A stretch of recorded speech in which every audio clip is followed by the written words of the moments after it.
Many people will have heard the parable of the wise and foolish builders. One built their house on rock and the other on sand.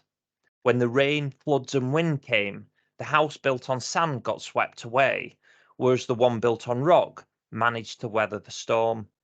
It is crucial that your financial plan is built on solid foundations. In today's video, I'm going to talk through what these foundation stones are. A will is an instruction document nominating a person or people who sort out your affairs if you were to die and telling them what you would want to happen. If you haven't made a will, then this should be a priority to get sorted. Many people put off doing it. So stop now and resolve to get it done. If you already have a will, it is always worth revisiting it, particularly after major life events like the birth of children or a divorce. Also, make sure the original will is stored safely and that the executors of your will know where it is. Whereas a will is an instruction document for when you are no longer here, a lasting power of attorney gives instructions about what you would want to happen if you're still alive but no longer have the capacity to make decisions for yourself. Many people who have heard of lasting powers of attorney may think it is something to put in place for elderly relatives.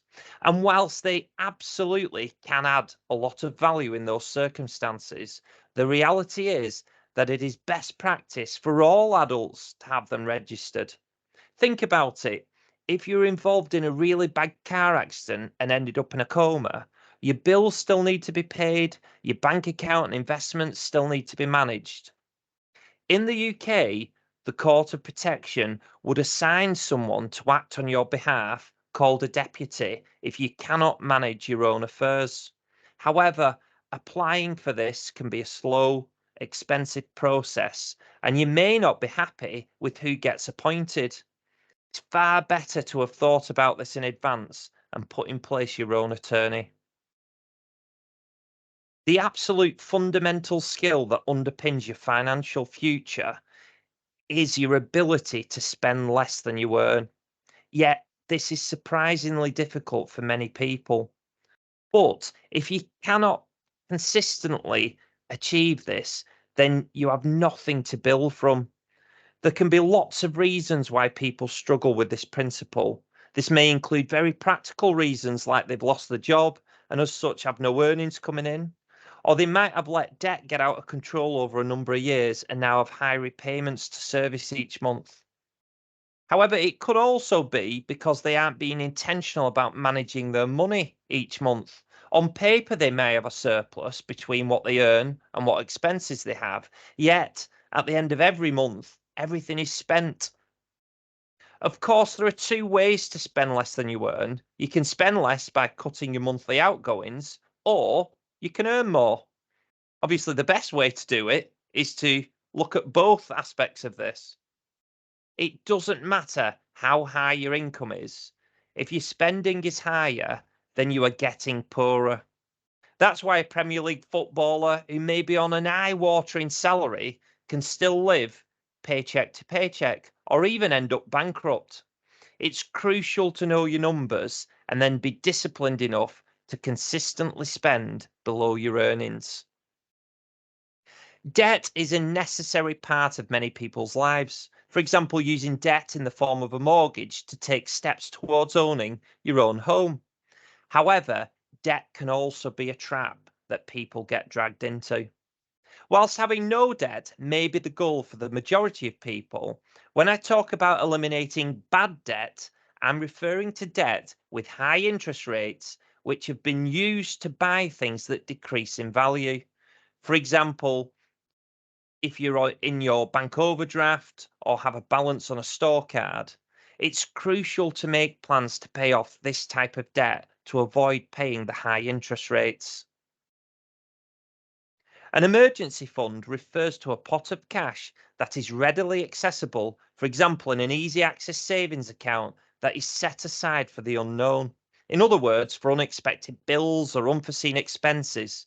It's a safety net between you and the unexpected things that happen in life that can cause financial stress.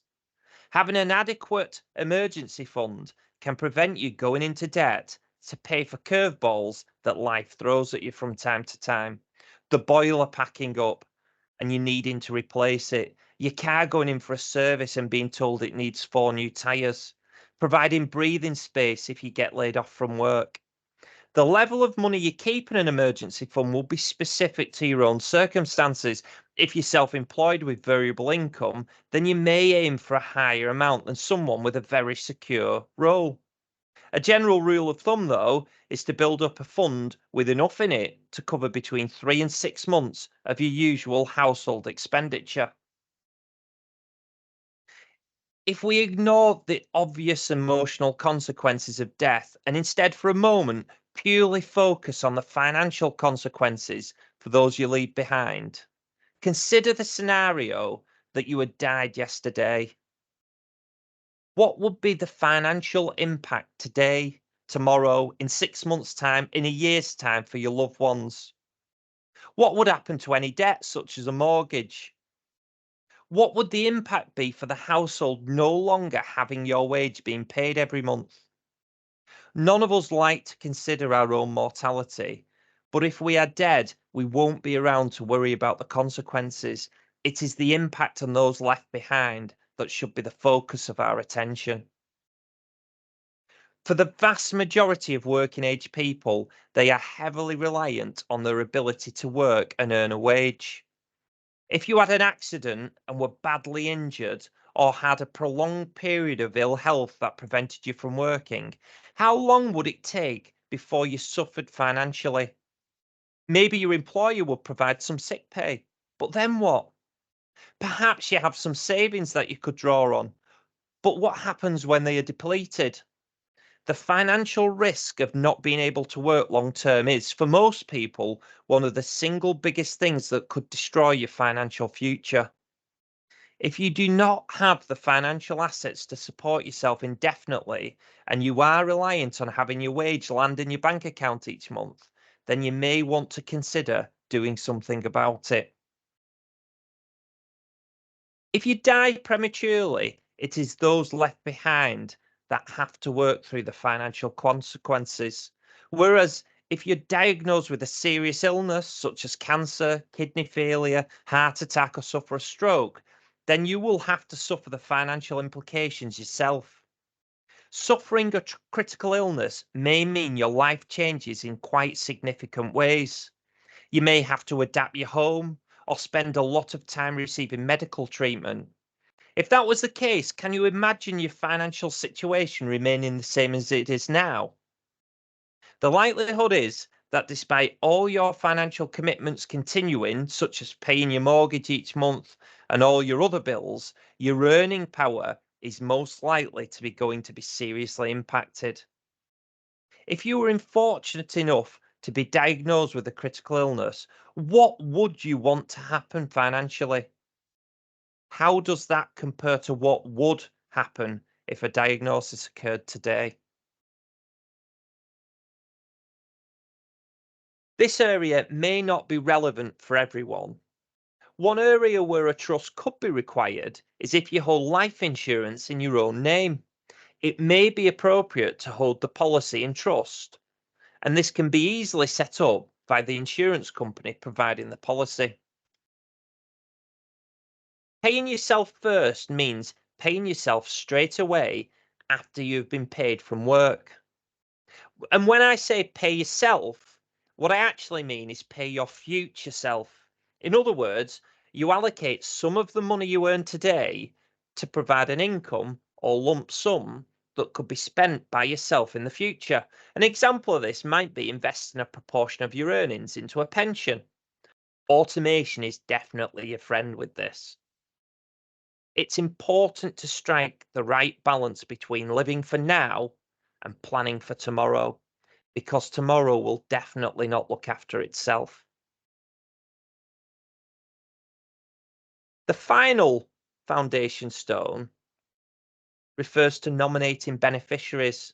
If you have death in service benefits through your employer, and or if you have a pension or multiple pensions, have you nominated who you would want to benefit from these things if you were to die?